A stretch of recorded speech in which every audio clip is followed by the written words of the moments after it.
Welcome back. The Ministry of Health and Social Services commemorates World AIDS Day at Rundu under the theme, Take the Rights Path. This is a call to action to prioritize and protect human rights to achieve the collective goal of ending AIDS by 2030. Health Minister Kalumbi Shangula now joins us on the line to expound on the importance of upholding human rights to ensure integrated and affordable access to health services and social protection for all by 2030. Dr. Shangula, thank you so much for joining us this evening. Thank you very much for having me. To start with, talk to us about how Namibia's focus on prioritizing mental wellness in commemorating World AIDS Day contributes to improving the overall care of people living with HIV and TB. Yes. Mental health is just as important as physical health. We note that historically, mental health has lagged behind physical health. The promotion of physical health has been on the forefront, and all the many messages, many activities have mostly been focusing on physical health. Mm-hmm. That is, people be prevented from communicable and non-communicable diseases, people being treated for communicable and non-communicable diseases, advocacy being put in that direction, many international programs being instituted. We have programs against HIV, AIDS, malaria, tuberculosis, but mental health has not been on par with all those activities. And mental health is just as important as physical health. And therefore, during the Namibia commemoration of World AIDS Day, we have purposely including the prioritization of mental wellness as our sub-theme for this year. Because the aim is really to focus on the mental health and wellness as a part and parcel of providing the health care overall, which also includes HIV/AIDS programming and intervention. Mm-hmm. We realize that any person can encounter mental health challenges at some point in one's life. Mm-hmm. But we have also found out, according to the studies, that a person who is living with HIV, because of many factors, because of stigma, because of discrimination, they are twice as likely to experience mental health issues. They are twice as likely to experience depression, anxiety, and sometimes they would resort to harmful use of illicit substances or drinking excessively. Mm-hmm. Because of the environment in which people are living, which is actually contaminated with stigma and discrimination. And therefore, mental health is very important, and every human being has got a right to an environment which is conducive to his or her well-being. On the topic of stigma that you just mentioned, can you talk to us how integrating mental health support into the HIV and TB care, improves or reduces stigma around these treatments? Evidence from people living with HIV/AIDS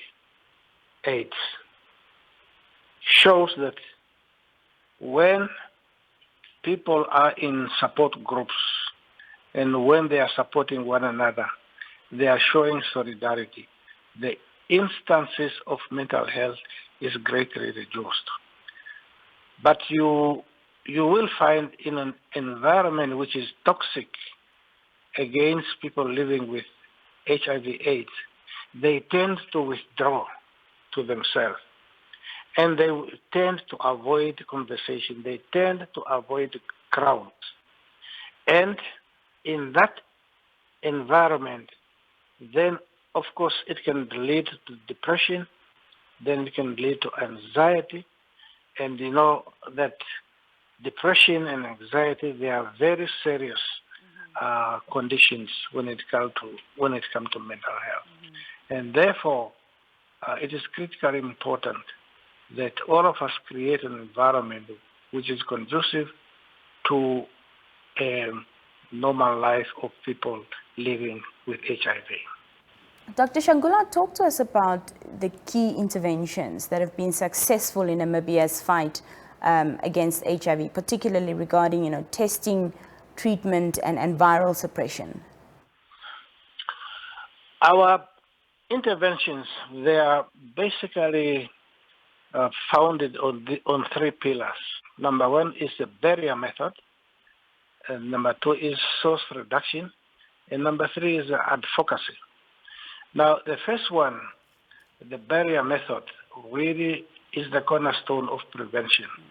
That is avoiding contact of an infected person with an uninfected person. You make that barrier. It is facilitated by many interventions, use of condoms, and also awareness raising, so that there is a change in mindset from unprotected sex to protected sex. And that is the cornerstone. We all know that from all the conditions, from all the diseases, whether it's communicable or non-communicable disease, the axiom is prevention is better than cure. Right. That is one leg. And then we have the source reduction. Source reduction means that whenever you have a people who are now HIV positive, in other words, that individual is infective, is able to infect another person, then you reduce that source by treatment.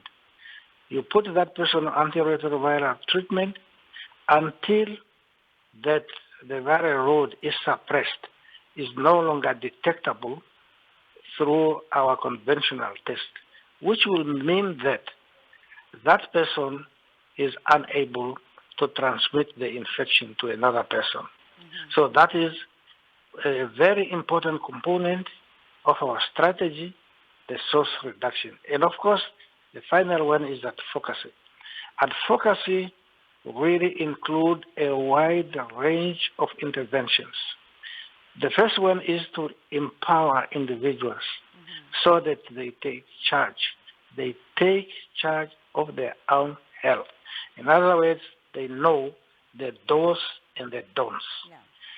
So a combination of these three has brought us very good result. And as we have informed the public on many occasions, at the present moment, we know that Namibians have done very well, and especially on the UNH 959595 cascades, that we have actually attained good result. Because at the present moment, according to our latest statistics, 93 people, those who are living with HIV in Namibia, they have been tested, and they actually know their HIV status. And of those who have been tested, who knows their status, 95 of them, they have already been initiated on antiretroviral treatment. That is source reduction. And this treatment is provided by the government through the Ministry of Health and Social Services at no cost to individual. And then, of those who are on treatment, 98% of them, they are virtually suppressed. It means that 98% of those people who are on treatment in Namibia, they are unable to transmit the infection to another person. So that is how far we have gone, and that's the current status, and that's why we are continuing on this strategy, on this trajectory, because it has brought us very impressive results.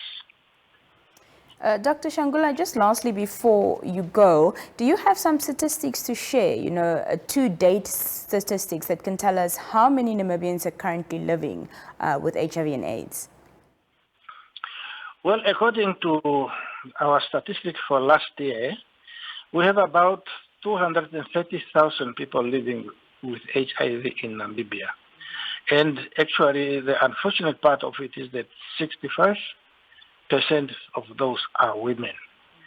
And when we move to the indicators of prevalence ratio, among the adults between the age of 15 to 49 years, 9.7% of adults in Namibia, they are HIV positive. And the prevalence rate, unfortunately, is higher in women, at 12.7%, compared to men at 6.6%, which indicates that there is a lot of work for us to do. Despite the impressive results, we need to get to this situation where HIV and AIDS is no longer a public health problem in Namibia. Dr. Kalumbi Shangula, always lovely having you with us. Thank you so much for joining us once again tonight. Thank you very much, and greetings from the Umsati region. That was the Ministry of Health and Social Services, Dr.